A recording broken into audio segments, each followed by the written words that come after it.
You know, this is one of those topics that no one really wants to think about, but if you're a parent, a homeowner, married, or helping take care of aging parents, it's something that honestly deserves a little attention. I'm talking about estate planning.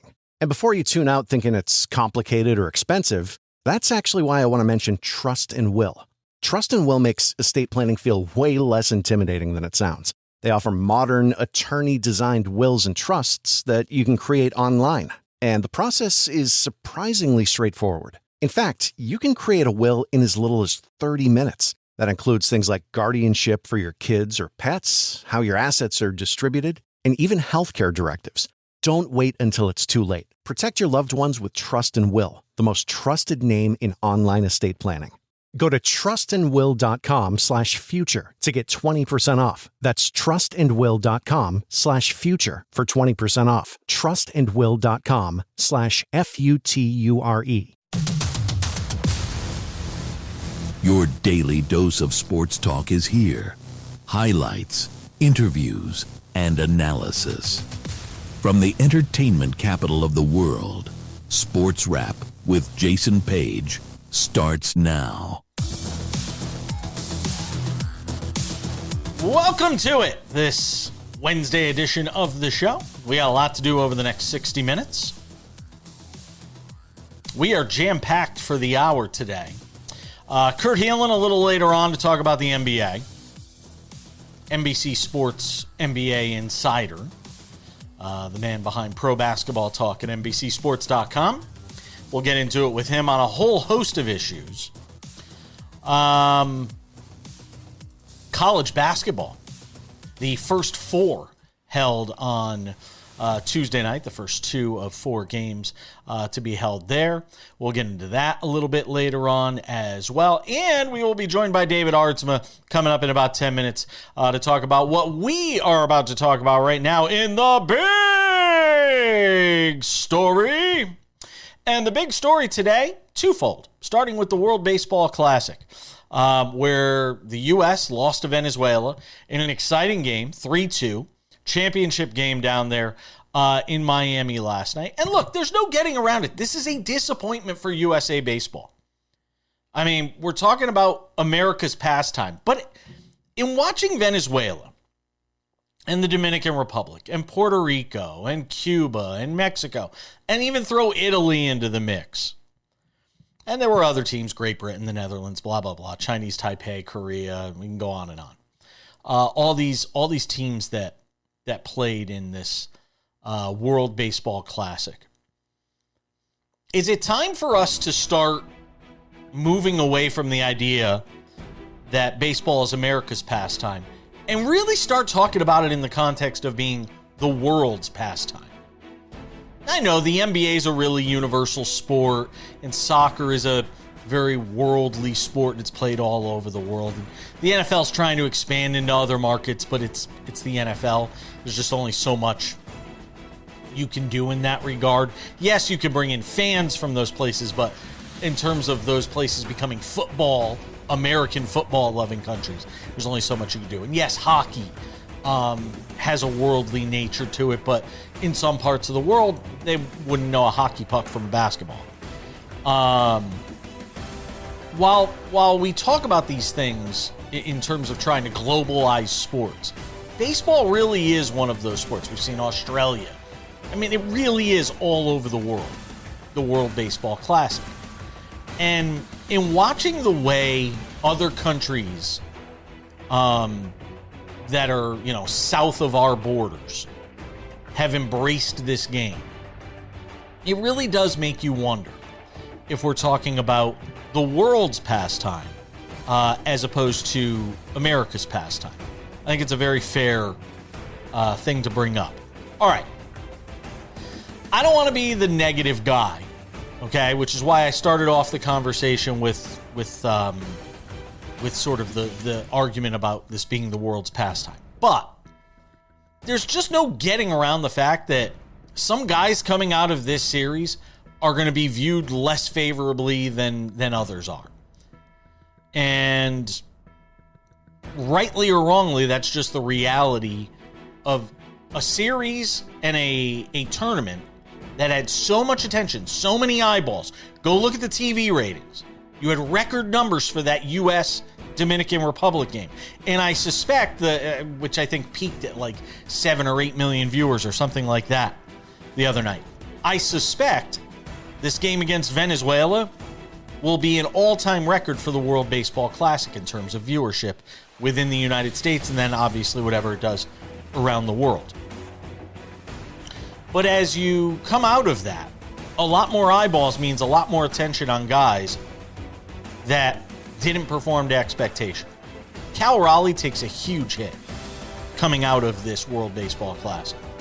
For all the conversation, and I had a zillion of you arguing with me about Cal Raleigh as the MVP of last year's baseball season. And I get it. The World Baseball Classic is separate from what he did over 162 games last year as a Platinum Glove winner, as a guy who hit 60 home runs, playing one of the most physically grueling positions in the game. I get that you're going to want to separate those two things. But this was a bad World Baseball Classic for Cal Raleigh, both from an optics standpoint with him not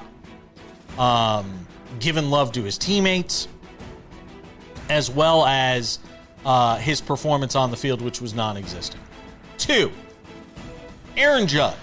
While there are things, if you are a Yankee fan, that you're happy about with regard to Aaron Judge, the fact that it looks like his arm is really doing quite well, that he's going to be able to make the throws from right field this year, and that's great.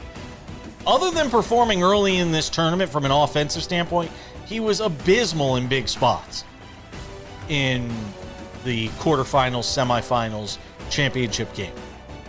And that's something that's going to continue to dog him as we move through his career and those prime years of his career, where we are right now, and whether or not he wins a World Series. His performance in clutch moments continues to be a glaring weakness. There's no getting around that. All the smiling, all the home runs during the regular season, nothing can absolve him from the fact that when it matters most, Aaron Judge struggles. And that just continues to add on, the deeper you get into your career, if you can't get through those moments. We will expand upon this more with David Aardsma, but I got to get to one other thing in the big story today, and it's this. I woke up to the news today. You woke up to the news on Wednesday. The WNBA has a deal in place with its players. A new collective bargaining agreement has been reached, and players are going to get paid, and they're going to get paid well. Remember, this is a league that only plays half the number of games of the NBA. So when you look at the numbers and say, well, they're getting paid, but how much are they really getting paid? To play half the numbers of games that men are getting paid, they're getting paid, and they're getting paid pretty well.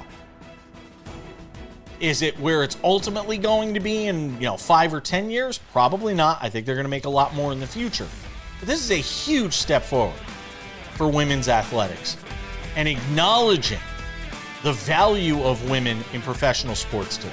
This is a huge day for the WNBA, and we shouldn't gloss it over, which is why I wanted to give it a couple of minutes here in the opening segment of the show. Congratulations to the WNBA and everybody that worked to get this deal done and make sure we don't lose any regular season games, because that would have been catastrophic for the league. We'll have more on that later with our friend Kurt Heelan of Pro Basketball Talk at NBCSports.com. But when we continue, the conversation continues on the World Baseball Classic. David Aardsma, Sam Yarnell, they'll be here next.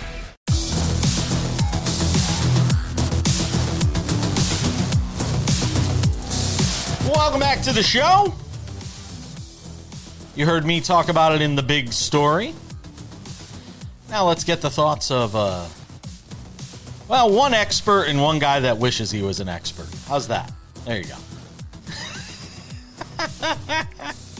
David Aardsma is the expert. I don't even know which one I am. No, come on. You know. Yes, you do. We both know you wish you were an expert. Exactly. David Aardsma, still recovering from a weekend with the Greek. It's an inside joke. People will never understand. Mykonos? The Greek, man. James the Greek. Who apparently could still bring it even all these years later. So David Aardsma, former big league reliever and closer, hanging out with us. Everybody heard what I had to say about the World Baseball Classic. I mean, look, it's a disappointment for the U.S. There's no getting around it. But hats off to Venezuela. And I'm just going to sit back and watch Sam gloat, David defend USA baseball, and I'm just going to sit here and watch. So David, start with you. What did you make of what transpired here and how this whole thing ended? Venezuela won that game. Great job. You have to give them the benefit of every discourse. We want to talk about Team USA at first and say, hey, they played an incredible baseball game. They've done an incredible job throughout the whole WBC, especially on the pitching side. That bullpen side kept them into every single ball game. And give them the credit. They went through in my opinion, the two of the three best teams in the WBC in Japan and the United States. And if you beat those two teams, doesn't matter what those other two teams are going through, you win it, buddy. Great job. Yeah, I couldn't agree with you more, David. I think that is perfectly put. They did. People are completely discounting because they did. They won a great game yesterday. They ran through a gauntlet to get here. Beating that Japan team took a couple of miracles, and they sure got them. That is an incredibly talented Venezuela team. David, there are two players I really want to hone in on the USA baseball team because you obviously have so much experience playing in the major leagues. You've been around dozens, hundreds of major leaguers in your life, maybe even thousands at this point. And there were some moments throughout this tournament as a whole, right? There were some moments that made you kind of ask some questions about different guys. The guy I want to start with, Cal Raleigh. Obviously, he's at the center of this entire debacle, not shaking hands with his teammates when they come up to bat when they're playing against each other. What do you make of Cal Raleigh, and what do you make of him kind of poo-pooing his relationship with guys who he just went to the ALCS with? I think he was trying to be Mr. USA. That's it. He was trying to bring the energy that we're complaining now that the United States didn't have, that they didn't have a chip on their shoulder, that they didn't have that means more to them. He was trying to bring that, even though in a friendly way and trying to have fun, and his teammates didn't take it bad. They were trying to rile him up. I guarantee you, the second time, they were trying to rile him. They went purposely there to see if he would do it. But he was trying to be USA versus the world, which is, I'm not friendly, give you knucks at the beginning of the game, and then we complain about it. We want that, and then complain when he does it. Then we say, oh, he's selfish, oh, he's not a teammate, all this stuff. That was what we were asking for, and that's what we're now complaining about. The United States not having enough, a little oomph, and then we complain about it. We bitch and moan when you get what you asked for. If they would have all had that chip on their shoulder and won it all, yes, it meant more to them. But then all of a sudden, they don't get that, and then we're complaining, and then we're complaining about the Dominican or Venezuela having way more energy and way more into it than us. Which one do you want? The bigger problem, the bigger thing to me is that Cal Raleigh wasn't playing. Cal Raleigh, the number 2 in the MVP, and in my heart, number 1 in the MVP, wasn't catching the important game. Nothing against Smith, nothing against him. He's done an incredible job, World Series champion multiple times over now. Give me the MVP, dude. Give me the guy. And if you're going to die on the sword with your best back there.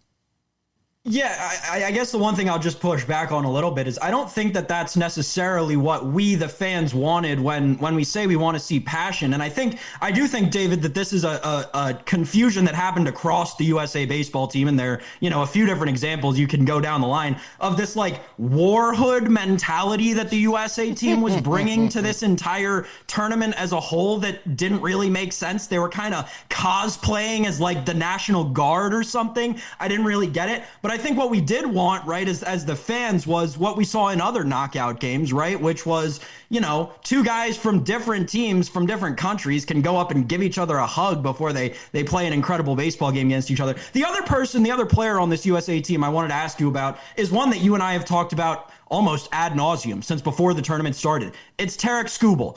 A really, really, let's not sugarcoat it, is a tough moment for him yesterday. Not a great look for him. The team loses. He doesn't pitch in the game after not only pitching in just one game, a very meaningless pool play game for the USA, but also then teasing us and saying, well, I might come back. I might pitch in the knockout stage, and then not doing that. And then yesterday, the U.S. loses a game he doesn't start, and because he doesn't start, the U.S. is forced to put a rookie in to start. And then after the game, the U.S. loses. Tarek Skubal is in full uniform, not a hoodie, nothing like that. Full uniform, full button-up, belt, everything, getting a silver medal in line with all of the other guys. What did you make of the roller coaster that was Tarek Skubal barely pitching in this tournament and then lining up with the rest of his teammates, being in person to accept a silver medal in full uniform? Don't mind in full uniform. I have no problem with it. You're on the roster. That's just what you do. It's a weird thing to not be in full uniform if you're on the team. That's just, from a ball player, like, you're still there. You're still on, even if you're not playing. You're still. Cal Raleigh was in full uniform and he didn't play. So you're still there. You're on the roster. We're making more of a deal out of it. The problem is the teaser. You made a decision. You made a decision before this, along with your team, that you were going to pitch one game. Just own it. Own it and pitch one game.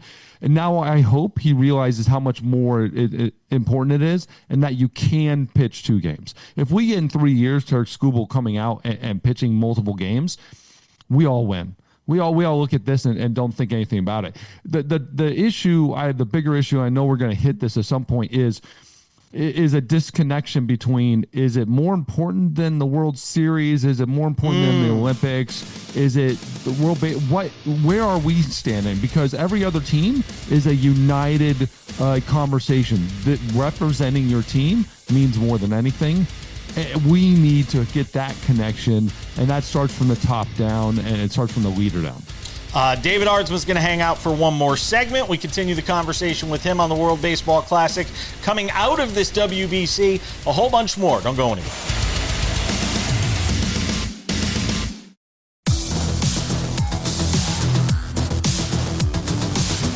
The baseball conversation continues with David Aardsma, former big league reliever and closer, our SportsWrap baseball analyst.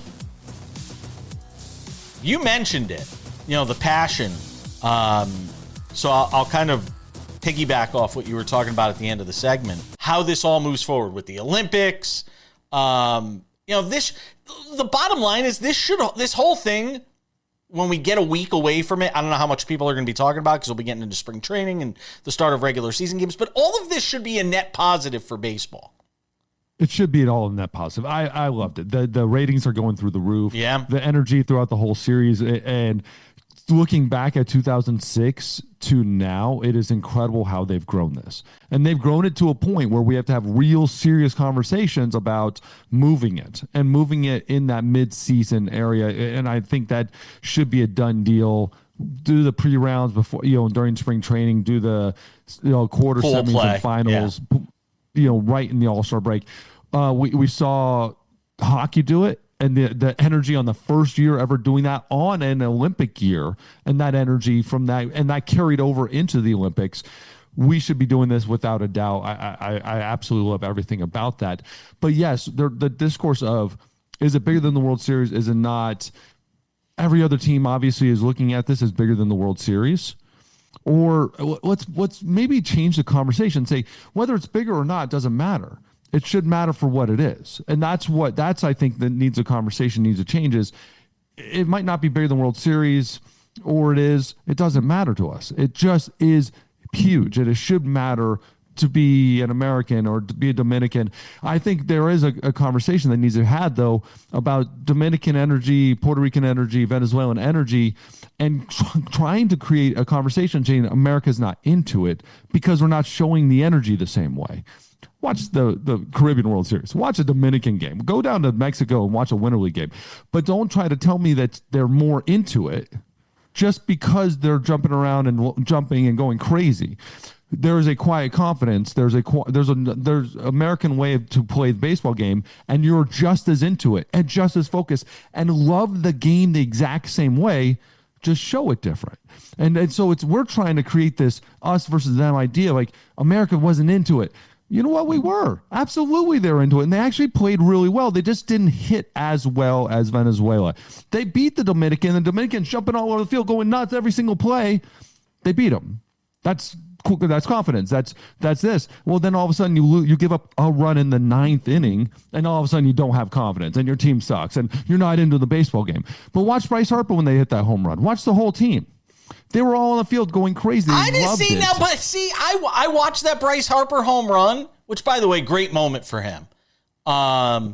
It was. That's a great moment. That's right. It was just very Bryce Harper to hit the quite literally most meaningful moment, most meaningful home run of his career, and 10 minutes later have his team completely erase all meaningfulness it had. It was just very Bryce Harper. Hold on. Give up all run. You can only do so much. I know. It's just it happens all the time with the Phillies, right? It happened when he was with the Nationals. It's a Bryce Harper thing. Every time he hits a clutch home run, the team around him just collapses. But I bring it up from the context of it didn't feel like it was the same when Bryce Harper hit that home run. Yeah, guys were out of the dugout. They weren't standing around home plate going crazy. They were all just kind of standing. You tell me, watch Japan. Look, it's hard to get inside people's heads. It's hard to get inside people's heads and understand what they're truly feeling versus what they're emoting. I'm just saying perception. I'm just saying perception is often reality. And the perception of people who watch these games is that we were not into it as much as they were, that it just meant more. It's a cultural thing. And it's a cultural thing. We're looking at this from our lens, and we're saying, wow, we're seeing jumping around the field and thinking that's more into it. That's a problem that is on our cultural side. Watch Japan, watch Korea, watch the Asian teams. You'll never see anybody jumping around. You'll never see anybody onto the field. It's disrespectful. You won't see that type of thing because it's a cultural difference. But then they win the championship. You're like, oh my God, they're so into it. But if USA would have won 3 years ago, we'd be like, oh my God, USA was so into it. And they weren't. They just didn't seem to have the same energy. It's a cultural. Just watch those games. Watch the home run with Junior Caminero hit in the Caribbean series, and you're going to see a whole different baseball game than you'll ever see. But then watch him in the U.S. He acts different. Then you put him on the other uniform, and they act different. It's a cultural difference. I love Pete Crow Armstrong said the same way. Like, don't get confused with them jumping around. If we did it, it wouldn't be honest and wouldn't be us because that's just not how we do it. We just go about the business. That's American baseball, man. Sam, go ahead. I think that, David, my question for you is rooted in how, right, because what you're saying, right, the how players act on the field, you're right, it is a cultural thing, but certainly what's not a cultural thing is fandom, right? See it as shining, see every corner of the globe, you root for a team, it's one same way, right? You get as loud as you can, you blow the roof off a place, and the simple fact of the matter is the Tokyo Dome is an electric atmosphere all the time, right? You're talking about NPB games, it's incredible during NPB games. You saw it during the WBC. You had American players like Sal Stewart, right, and Tommy Edman in the last World Baseball Classic talking about what an incredible environment it is. You had the same thing here, right? And you're talking about it like you have in the Dominican Republic, like we had in Houston and Miami. And the fact of the matter is the USA played multiple games in the knockout stage, and they didn't play a single game where they had the fan advantage in the stadium. My question to you is, how do we as an American baseball culture improve our fandom to care more about these sports the way that countries who have 1/10, 1/20th, 1/50th the population of America do? I don't know if you'll ever find it. To be honest, I love it. That's love disappointing. It. And I love that energy, and I love that excitement that around it, that when you show up. But there's a quiet confidence when you're on top. In any sport across the board, there's generally a quiet confidence when you're perceived as the best over years. We talk about the Dominican, talk about their energy. They've won once, right? Yeah, I get it. USA hasn't had that, but there's a idea that we are the best. And so when you generally do that across the board, you're a little bit more calm about this, and because you act like you've done it a little bit more. But we'll never have that energy. We'll never have it. So it's all right. Fall into who you are and just be so confident in that level that it doesn't matter how loud the stadium gets. It doesn't matter who's jumping off the field, off the everything. Just win the baseball game, and then that'll speak for itself. And I think we've always done that. I love that, but this falls into Bryce Harper. We talk about Bryce Harper, make baseball fun again. this is it. That's like, we can start having a little bit more excitement, a little bit more bat flips, a little bit more fun, and be okay with it. And I do think we can turn it in that way a little bit. David Aardsma, former big league reliever and closer, hanging out with us. We'll continue the conversation for a few minutes, and you'll be able to catch that on the YouTube channel in the SportsWrap Spotlight. Always appreciate it. This is one of those topics that no one really wants to think about, but if you're a parent, a homeowner, married, or helping take care of aging parents, it's something that honestly deserves a little attention. I'm talking about estate planning. And before you tune out thinking it's complicated or expensive, that's actually why I want to mention Trust and Will. Trust and Will makes estate planning feel way less intimidating than it sounds. They offer modern, attorney-designed wills and trusts that you can create online. And the process is surprisingly straightforward. In fact, you can create a will in as little as 30 minutes. That includes things like guardianship for your kids or pets, how your assets are distributed, and even healthcare directives. Don't wait until it's too late. Protect your loved ones with Trust and Will, the most trusted name in online estate planning. Go to trustandwill.com/future to get 20% off. That's trustandwill.com/future for 20% off. trustandwill.com/future. David, thank you. Welcome back to the show. From baseball to basketball. By the way, I'm going to bring in Kurt Heelan. I wasn't planning to talk about this, but there are some people suggesting now that baseball has overtaken basketball as the second most popular sport, Kurt Heelan. Do you care to opine? I hadn't heard that. I think baseball's had a somewhat of a resurgence, it feels like, but the numbers I keep seeing are basketball. And I think where the NBA thrives and where the owners are really deriving their growth over the next few years is international. Basketball's still blowing up. They're about to have an NBA Europe. Like, that's where the real growth for the sport is. It's domestically, it is what it is. But I don't know, maybe baseball's having. I live in Los Angeles, so the Dodgers are good. So yeah, the baseball seems to be everywhere, but that's kind of its own thing. All right, I want to run through as much as I can with you in the TV side of this.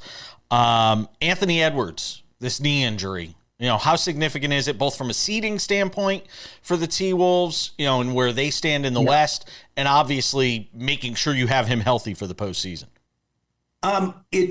First off, they've got to get him healthy for the postseason. They have not looked sharp now for a few weeks.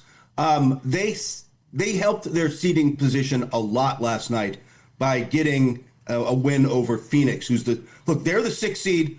And 7 seed Phoenix was 2 games back in the as 7 going into last night, and Minnesota got the win. Played great defense in the second half. Got a good game from Bones Highland. Got some of their backup guards to step up. DeSomo has been such a fantastic trade deadline kind of hand in glove fit for them.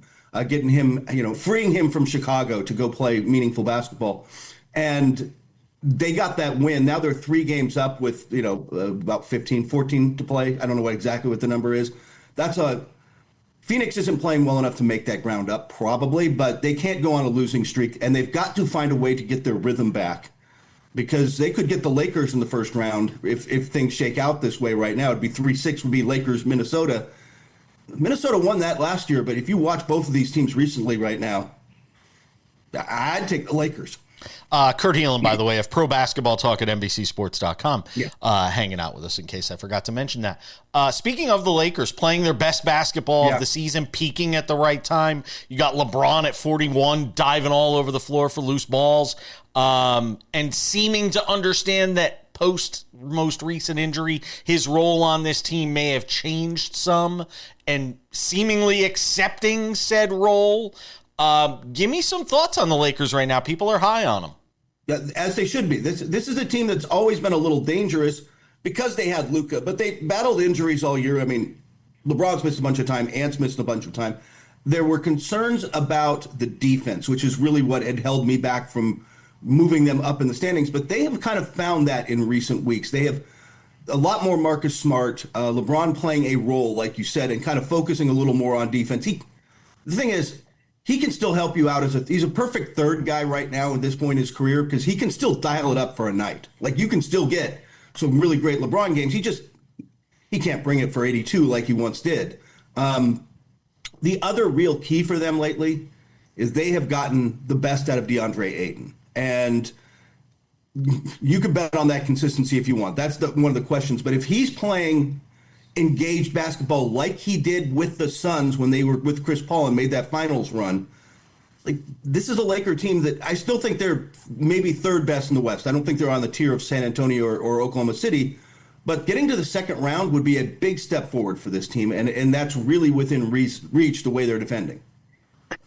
Kurt, the most recent part of the Lakers' hot run was their win over the Rockets. And we talked about it, Jason and I did a little bit on the show. The Rockets did not look good at all in that game, and they really haven't at all for, the month of March, maybe even longer. What is going on in Houston right now? Two things. They were able to get through for a while without Fred VanVleet as just a floor general. Not just like, hey, he doesn't turn the ball over, which really helps. But they were really able to, defend and pressure and lock teams down and then get out and run and get transition offense. When teams have really started to take care of the ball and slow it down and make it a half-court game, they don't have the floor general to organize it, and it all falls to Kevin Durant. And if Kevin Durant's not vintage, it's not good enough. They're just not good in a half-court offense. And we all know, we get to the playoffs, it's going to grind down to a slower game anyway. So they're really just I'll put it this way, talking to people around the league, and this has been going on for a month now, they're just not seen as a threat. You had a book fall down behind you. I like that. Yeah, Kurt, I'm like, you trying to pimp out? Is this your way of pimping out a book? Fell behind me. Okay. All right, just checking. Was there an earthquake or something? Maybe I didn't feel it. I grew up out here. I don't feel earthquakes under 6. So, you know.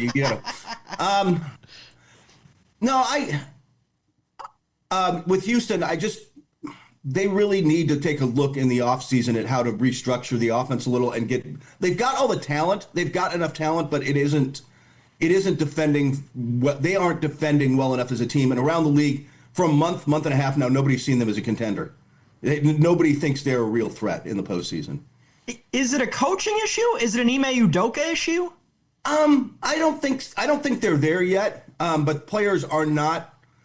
They don't seem to be responding to him quite the same way. But I don't know if it's time to go in and change again. I think if you get Fred VanVleet back, you get a more mature Amen Thompson. You get guys in roles that fit them better, and maybe this thing comes together a little better. But right now, the offense is all Kevin Durant in the half court, and if they're not turning the ball over and not getting some easy buckets in transition, they're very beatable. I just wonder if it's a Kevin Durant problem. I really do. I really do. It's the elephant in the room, the common denominator. Everywhere he goes, it feels like these days. I'm just saying. We've got one more segment with, and I like Kevin Durant. It's undeniable at this point, it feels like to me, what's going on everywhere he goes. More with Kurt Heelan of Pro Basketball Talk at NBCSports.com, our NBA Weekly with him.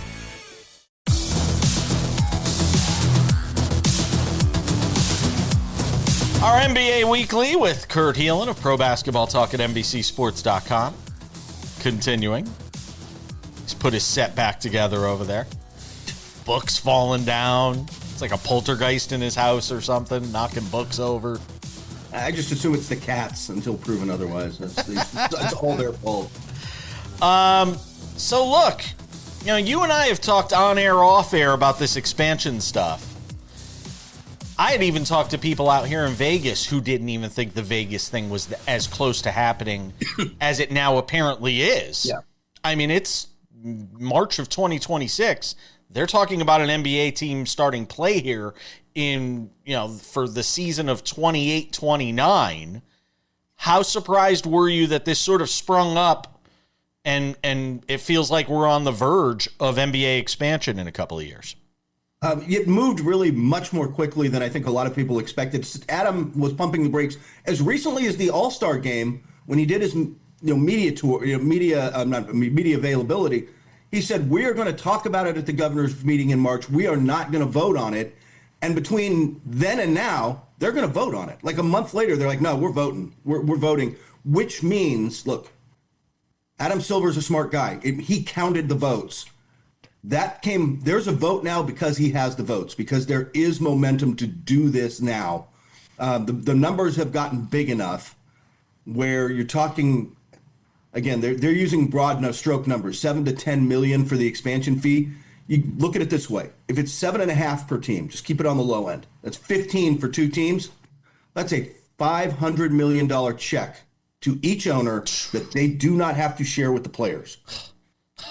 And every one of them will do some sort of, well, we're going to build a new practice facility for $100 million. Like, they're going to do something. They're going to do some sort of upgrade with, 100, 200 million of that and slide the rest into their pocket. So it's going to be, the numbers got to the point where they were willing to give up the equity to do it. And once he did that, he's ready to move fast. They are poised. There's a lot to do. There's got to be an expansion draft and all that. And eventually in Vegas, I imagine they're going to start at T-Mobile if they're going to start that soon. But the plan has always been to build a brand new arena as part of a resort combo down the strip somewhere. Yeah. So because there isn't already 15 arenas in the city of Las Vegas. We need that many. We need one more. Go ahead, Sam.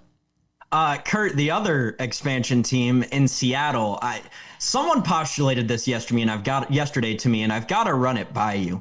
We talked so much, as we did in the last segment, about Kevin Durant not fitting in seemingly everywhere he goes at this point, right? Burn the bridge with the Thunder, burn the bridge with the Warriors. Now you see what's going on in Houston. The one fan base that never stopped liking Kevin Durant was Seattle. Does he go back there as part of the expansion? That's a really good question, because what will happen with the expansion draft, what happens every time, what happened before, and it happens in other sports, you have to protect, 8 players, 9 players, whatever the number ends up being, right? How many players you can protect. A lot of teams will say, if we've got a really expensive veteran at the end of his career, Kevin Durant, LeBron James guy, we're not going to protect him because they're not going to take him. Durant could Durant be the exception in Seattle where they're like, yeah, we'll bring him back for a year or two? I don't know. I don't think they do it unless he wanted to do it, but he might be open to it for a year. It'd be a great full circle moment, because I love that as the expansion talk came up, everybody pulled up the pictures of Kevin Durant in Seattle. Yeah. His deal of Supersonics gear for years, first couple of years. That it'd be fun to see. It'd be interesting. I think it's the one place.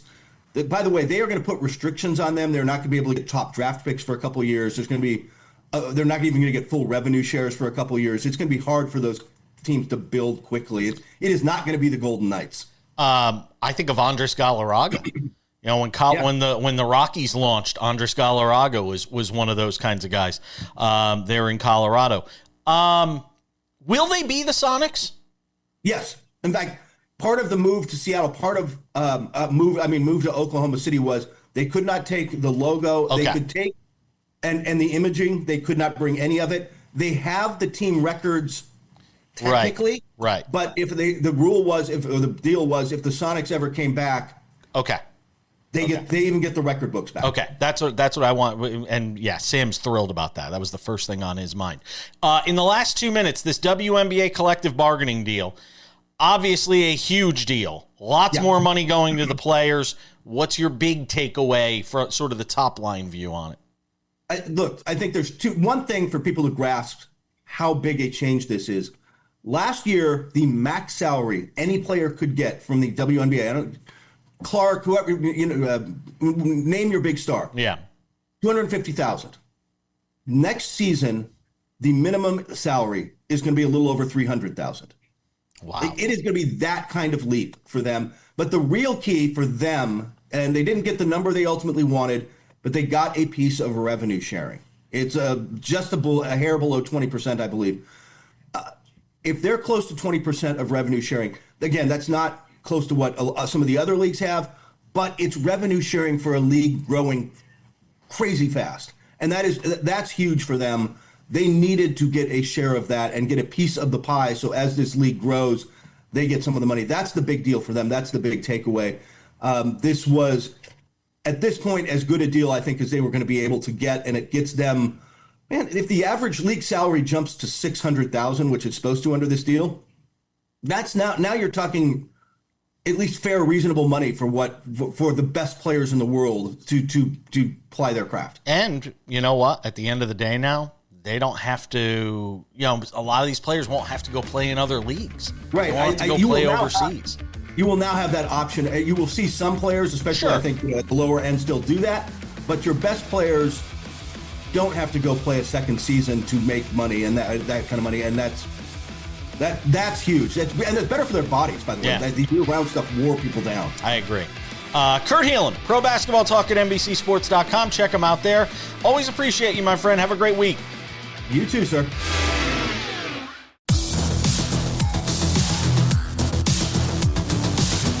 Just about time to put the wraps on this baby for a Wednesday. Tomorrow on the show, Dennis Bernstein slated to be here. Talk about some hockey. Couple of reminders before we go. If you haven't done so yet, make sure to subscribe to the Sports Wrap with Jason Page podcast, available on all your favorite podcasting platforms.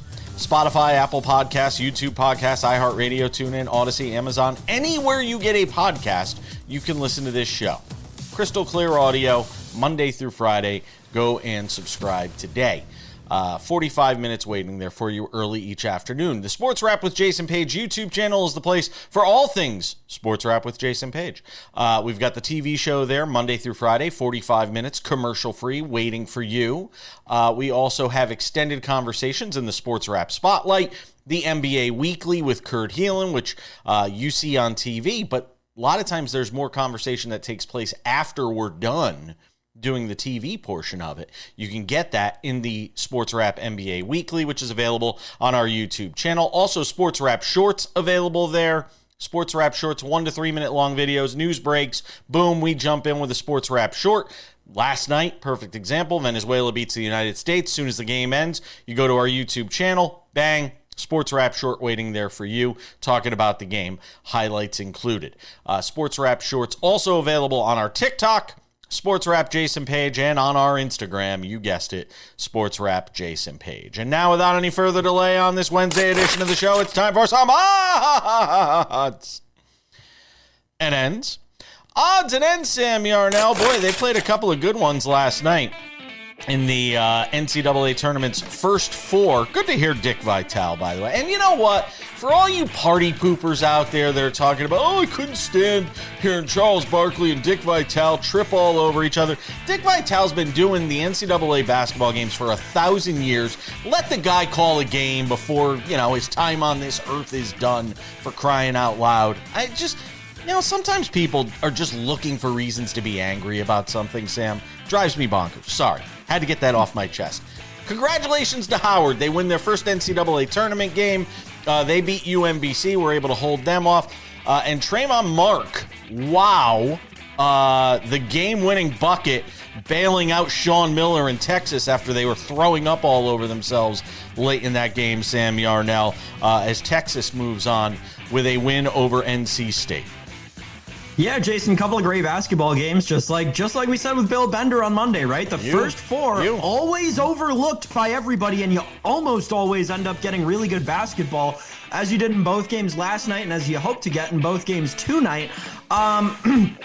On the Texas side of things, obviously, miracle play. They should have gotten a technical foul right after. I think everybody can admit that. You saw the coach run right on the floor, the assistant coach, to which Sean Miller looked like he was about to punch the guy in the face, but it should have been a technical foul on Texas. I think we can all pretty much admit that, and I do think there were a couple of fouls against North Carolina State on the very last play, but neither here nor there. I'm with you. I didn't understand all the online discourse about Barkley and Vitale. I didn't get it. I mean, maybe I'm naive to it all, or maybe I'm too young for whatever, but I don't know. Those guys remind me of who I grew up watching call college basketball games. Yeah. It was awesome. I enjoyed it. On the Howard side of things, great to see an HBCU from the DC area make their way to March Madness, make their way with a win in March Madness. It'll be very exciting to see if they can put up a fight against Michigan, Jason. Wasn't Kamala Harris a Howard? Wasn't she a Howard grad? I thought she was. I don't know. Maybe. I have a feeling she's probably smiling somewhere. Very famous, regardless, very famous alumni from Howard University. There you go. J.C. Treader, your new NFL Players Association executive director. Sam, didn't he already work for the Players Association? How does this happen? We talked about unmitigated disasters earlier in the show with David Aardsma. The NFLPA is turning into an unmitigated disaster itself. This is the guy, if that name sounded familiar when you got that notification last night. Yeah, Pablo Torre found out about that guy a few months back. There's nothing good going on in the NFLPA right now. It'll be very interesting to talk to Nick Ferguson down the line because it's starting to feel like there was a coup that was raised within the NFLPA to get Lloyd Howell out and to get this new regime in, and JC Treader is kind of the last straw in all of that. So I'm very interested to see where the entire NFLPA goes. It's 100% a corrupt organization at this point. Yeah, I was like, wasn't he already there and part of the problem? And now we're going to make him part of the solution? I don't understand. I don't know why I'm talking that way either. Devon Achane apparently will be the only thing not traded out of Miami. Broncos, after they get Jalen Waddle yesterday, which we didn't get a chance to talk about, but Jalen Waddle goes to the Broncos from the Dolphins, but the Dolphins say they're not going to get rid of Achane, Sam. You know where we did talk about it, Jason? SportsWrap Shorts. That's right. You and I got to go check out the YouTube channel if you want all the up-to-date news. Jason and I always breaking down the biggest, best, hottest stories in sports. It is very interesting to see that they're not going to trade Devon Achane because, Jason, I'd argue that he's the guy who could bring back, I don't think it's a hard argument to make. He's the guy who would bring back the most in terms of capital that you want for the rebuild. So a little bit of a questionable decision, but he's so talented, Jason. You can't fault an organization. Even if they're as increpid as Miami, you can't fault an organization for wanting to ride out that talent and rebuild around him. Increpid? I don't know if I've ever heard that word before. Intrepid? Is that the word I'm looking for? No, intrepid would be complimentary. I've never heard increpid. I'm going to have people at home looking that one up. I assume it's spelled INCREPID, if it's even a word. Wow. We're finishing strong today with words like increpid. I don't know. Resolutely fearless, courageous, and enduring. So that's not what I meant, but that's what the Miami Dolphins are in making this move. Thanks to Kurt Heelan and David Aardsma. We'll see you all tomorrow.